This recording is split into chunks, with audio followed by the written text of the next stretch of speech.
Now, somebody I don't talk about too often is Dan Bovino. He was the head of the Border Patrol and the commander at large.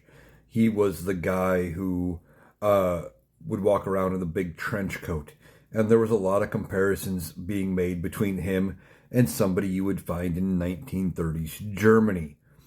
And just with the way he talked and the way he moved and some of his mannerisms, and I believe he even made the salute that everybody has a problem with, and they should have a problem with that particular salute.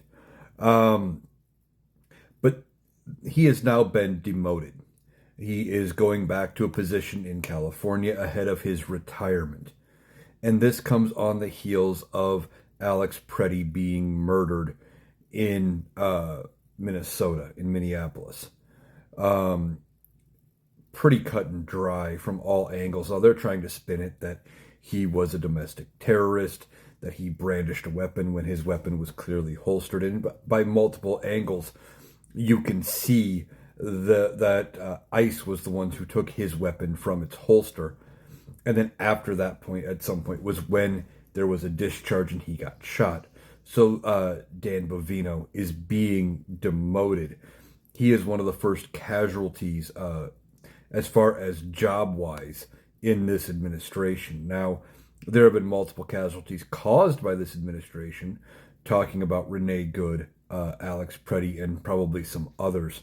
Um, but it's a good news for the rest of us. Now, I don't know who they're going to get to fill his role, but considering he was one of them who, like I said, looked like he could have fit very well into 1930s Germany, especially with his mannerisms, etc. All that was really missing was the very obvious armband.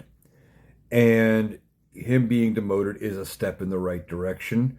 However, I think it has more to do with public opinion than it does having to actually uh, be about his ideas or anything else. Because if it was just about bad ideas, he would have been gone a while ago, and they wouldn't be continuing to use ICE and immigration enforcement the way they have been. This is all about trying to get ahead of things and make it look like they are actively trying to prevent things happening like what happened with Alex Preddy in Minnesota from happening again. Now, I don't think they care if it actually happens again. They're just trying to make it look like they are trying to do things to prevent it. This is PR.